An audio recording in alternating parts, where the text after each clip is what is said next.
Alhamdulillahi wahda. Assalatu wassalamu ala asyrafil anbiya'ir mursalin wa ala alihi wa sahbihi ajma'in.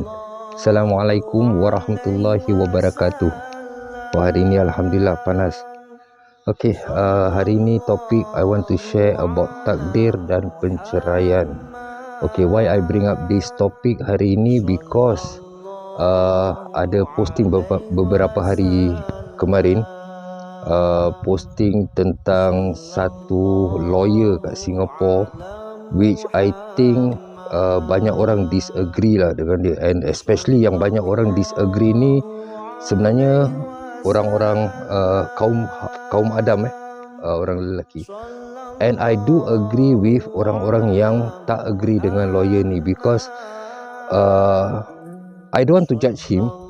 I have no right to judge him, but cara dia tu I think kurang tepat.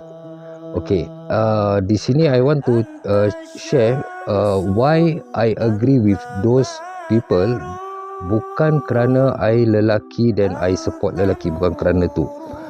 Because when I see again cara yang dia jelaskan tu tak banyak. Oh Allahu Akbar, sebentar, pause sebentar. Maaf ada gangguan. Cara yang dia sampaikan tu seperti dia memprovok dan menghasut orang untuk bercerai. Jadi this is an evil act. Perbuatan evil, perbuatan iblis. And partly because my younger brother, my adik, dia juga seorang kaunselor di Changi Prison. So kita dapat jumpa orang-orang yang tinggal bertahun-tahun di dalam penjara dan kita faham situasi mereka. Jadi di sini untuk pihak kaum Hawa pula, they start to say like ini dah takdir, penceraian itu takdir. Di sini insyaAllah I try to jelaskan tentang takdir dan penceraian. Bismillah. Takdir dan penceraian, kita nak kena faham apa itu takdir dan apa itu penceraian. Apakah takdir dan pilihan itu sama ataupun berbeza? Ada baru berapa, I think last week atau 2 minggu lalu I ada upload satu video menjelaskan tentang takdir yang tertulis 50,000 tahun 50,000 tahun sebelum penciptaan bumi. Takdir yang dituliskan apabila kita 40 hari di dalam rahim ibu kita, dan takdir juga yang ditulis dan dicatat waktu Lailatul Qadar. I dah jelaskan basic thing. Jadi hari ini I nak cuba pecahkan, beri kefahaman tentang takdir dan pilihan. Kenapa penceraian itu bukan suatu takdir tapi pilihan? First kita nak kena faham definition takdir. Takdir itu adalah sesuatu perkara yang sudah ditetapkan oleh Allah Subhanahu Wa Taala dan kita tidak ada kuasa untuk mengubahnya. Manakala tentang penceraian itu adalah pilihan individu untuk membuat keputusan bercerai ataupun tidak bercerai. Jadi daripada sini kita boleh nampak dia punya perbezaan. Takdir itu apabila kita sudah berusaha, sudah berikhtiar, tapi Allah dah tetapkan perkara itu tetap terjadi dan kita tidak ada, itu semua terjadi di luar kawalan kita, di luar kekuasaan kita. Seperti contoh-contoh yang simple, I nak pergi ke pasar. I dah ada niat, I dah berusaha nak pergi ke pasar, terus dalam perjalanan accident. Itu baru dikatakan takdir. Dan accident juga nak kena tengok accident dia seperti apa. Apakah I berhati-hati untuk pergi ke pasar ataupun I tak pakai helmet, I bawa motor dengan laju terus accident. Jadi kita nak kena tahu takdir biasanya kita dah usaha sebanyak mungkin baru kita bertawakal, baru itulah takdir. Tapi kalau kita tak berusaha, kita hanya mengikutkan perasaan hawa nafsu dan kita yang membuat pilihan untuk tidak mau pergi ke pasar ataupun kita kata hujan nanti aja. So itu pilihan kita. Jadi sama juga konsep penceraian. Setiap pasangan suami isteri tu punya pilihan.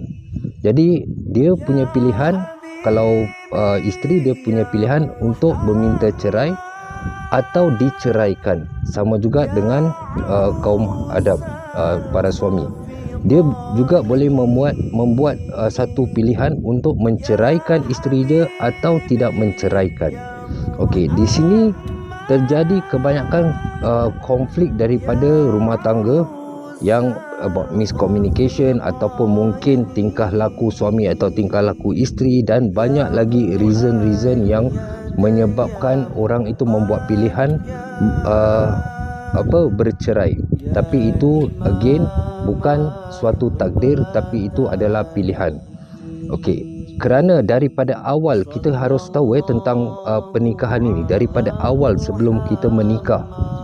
Di situlah kita sebelum kita menikah ni, di situlah permulaan segalanya. Bermakna sebelum kita membuat keputusan untuk menikah, kita biasanya kita umat Islam, kita melakukan solat istikharah untuk meminta petunjuk, keyakinan atas pilihan yang kita akan lakukan ini datang daripada Allah. So, bila kita dah buat istikharah dan kita dah membuat keputusan, aku akan menikah dengan orang ini, bermakna kita membuat keputusan itu berdasarkan keyakinan kita pada Allah yang memilih dan menggerakkan hati kita untuk memilih orang ini menjadi pasangan hidup kita. Jadi apabila kita dah tahu jawapannya daripada Allah, kenapa kita merasakan itu takdir untuk kita bercerai? Apakah Allah pilihkan kita, suami atau isteri ini, untuk menikahi? Setelah itu Allah takdirkan orang ini nikah, lepas tu dia akan cerai. Allah tidak sezalim itu. Kita yang manusia yang zalim, yang tidak mensyukuri dan selalu demand, kita meminta lebih banyak daripada kita memberi. Kita mengharapkan daripada makhluk lebih daripada harapan kita daripada Sang Pencipta kita, iaitu Allah Subhanahu Wa Taala. Jadi di situ kesilapan kita. Apabila kita punya masalah dalam rumah tangga, kita cari orang yang beri kita advice, dan orang itu adalah teman kita. Kebanyakan kes apabila kita minta nasihat daripada teman kita akan definitely backup kita, because kita teman. Jadi dia jarang sekali teman yang memberi nasihat yang secara ikhlas dan jujur dan secara adil. Jadi apabila for example like I ada kawan rapat, jadi I minta nasihat dia kawan I ni lelaki juga, dia akan memberi pandangan daripada sisi pemikiran lelaki dan juga daripada sisi teman, kawan. Jadi dia mungkin dia tahu kebenarannya, tapi dia mungkin takut untuk sampaikan, seperti Israfil, kau salah. Dia takut kerana dia takut I tak terima. Dan ada juga kes seperti teman kita dah nasihatkan kita dengan sesuatu yang baik, nasihat yang baik dan adil dan juga benar, tapi kita reject. Kita akan tolak, kita kata kau tak faham apa perasaan aku, tak ada orang yang faham, cuma Allah je yang tahu. Kita mula tunjukkan sikap sombong kita, yang kita selalu doa minta Allah petunjuk, dan Allah utuskan satu manusia ini untuk sampaikan nasihat itu pada kita, tapi kita tolak. Kita kata orang ni tak tahu. Because setiap pergerakan di dalam dunia ini adalah pergerakan daripada Allah Subhanahu Wa Taala. Jadi Allah mengutuskan kawan kita, kau sampaikan dengan orang ni. Jadi kita tergerak hati, aku nak kena nasihatkan orang ni. Allah menggunakan this person, kawan kita ni, sebagai satu instrumen untuk menyampaikan kebenaran, tapi kita tolak. Kita hanya nak dengar apa yang telinga kita yang nak dengar. Jadi kita nak dengar, telinga kita ni nak dengar orang ni backup kita, sokong kita, support kita. Itu yang kita nak dengar. Tapi kalau orang ini memberi nasihat yang benar, kita menolak dan memberi alasan. Jadi kesilapan tu daripada kita sendiri. Jadi tentang penceraian, kita tak boleh salahkan takdir, tapi itu adalah pilihan kita untuk kita meminta cerai pada suami atau kita melarikan diri. Sama juga dengan suami, apakah kita menceraikan isteri kita ataupun tidak. Jadi ini adalah pilihan. Ini bukan takdir, melainkan kita dah berusaha untuk pergi konseling, untuk dapat konseling dengan orang yang betul-betul adil, tidak memihak sesiapa mana-mana pihak. Kita dapat faham daripada dua-dua pihak dan kita dah usaha tapi ditakdirkan bercerai. Contoh takdir dia dia tak nak bercerai dan sesuatu terjadi, suami dia meninggal atau isteri dia meninggal, itu baru takdir penceraian. Because pernikahan ini, penceraian itu sesuatu perkara yang dihalalkan tapi paling dibenci Allah. Jadi kalau Allah benci penceraian, kenapa Allah takdirkan orang ini bercerai? Tak logik, right? Jadi penceraian itu bukan takdir. Ini yang banyak orang salah faham. So for me, alhamdulillah, I can understand kedua pihak, pihak Hawa dan pihak perempuan dan pihak lelaki. Dan usually bila orang contact me untuk dapatkan counselling di sini ataupun di mana-mana, I try to faham daripada dua side, and insyaAllah I try to be just di tengah-tengah, tidak bermihak sesiapa. Tapi based on my experience since for the past few years, kebanyakan orang tu lebih mudah menyalahkan pasangan dia daripada menyalahkan diri sendiri. Jadi kalau kita buat a very simple test, kalau kita jumpa kawan kawan-kawan kita yang ada masalah, dia kata bini dia tak bagus, bini dia ini ataupun dia kata laki dia tak bagus, make a very simple test and use timing. Contoh you kasih dia paper dengan pen dan katakan dia, okay, I give you 5 minit, hanya 5 minit, tuliskan seberapa banyak kesalahan suami kamu terhadap kamu. Tulis seberapa banyak yang kau ingat dalam masa 5 minit. You can see dia akan tulis banyak kesalahan-kesalahan pasangan dia. Then after that, you kasih dia 10 minit lebih you kasih 10 minit. Okay, sekarang tuliskan kebaikan yang pasangan engkau lakukan selama perkahwinan sampai hari ini. You can see their reaction, diorang start to fikir apa lagi then they will start to think benda-benda yang simple. Dia kasih nafkah, dia kasih duit tapi tak cukup. So ini jadi from there you can see manusia ni, kita lebih mudah nampak kesalahan orang tapi kita kurang appreciate dan bersyukur apa yang orang berikan kita selama ini. Sometimes I ask them, selama kau hidup dengan pasangan engkau ada tempat tinggal tak? Tak kira lah rumah beli, rumah sewa, most important ada tempat tinggal tak? Ada makan tak? Kau masih hidup? Ada pakaian tak? So kenapa kita harus demand yang lebih? Jadi di sini juga kesalahfahaman tentang rezeki. Jadi untuk kaum Hawa orang perempuan, isteri-isteri, dia belum lagi faham apa tu rezeki. Rezeki yang Allah tetapkan, selagi suami berusaha untuk mencari rezeki, dia tidak malas, dia berusaha mencari rezeki, tapi rezeki yang Allah tetapkan tu sedikit untuk dia. Jadi contoh, dia cuma dapat $100 satu bulan, itu tidak cukup untuk kehidupan di Singapura.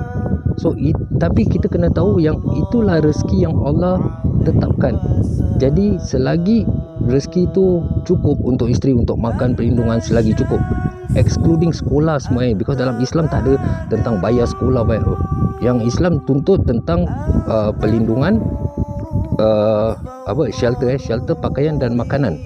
Dan untuk kaum Hawa, dia punya tugas untuk mendidik anak. Jadi mendidik anak tu tak semestinya kita mesti hantar sekolah, kena bayar sekolah. Mendidik anak, okay, ini yang kita nak kena faham, because kita hidup dalam dunia yang banyak tipu daya, banyak fitnah. Jadi kita dah melepaskan tanggungjawab kita dengan sekolah, kita bayar duit untuk orang mengajar anak kita. Sedangkan mengajar anak ini kita dapat pahala jariah yang berterusan. Kita ajar anak kita mathematics, kita ajar anak kita bahasa English, kita ajar anak kita baca Al-Fatihah. Itu semua dia akan gunakan ilmu tu. Selagi dia gunakan, kita dapat pahala. Tapi kita lepaskan tanggungjawab itu, kita lepaskan beban tu pada suami untuk bayar duit sekolah anak, dan lepaskan tanggungjawab kita untuk mendidik anak. Jadi pada kita, didik anak tu cuma kat rumah didik cara disiplin, that's all. So ini yang nanti I akan jelaskan lebih detail tentang ni. So what we need to understand here, takdir dan penceraian itu bukan takdir, tapi penceraian itu adalah pilihan.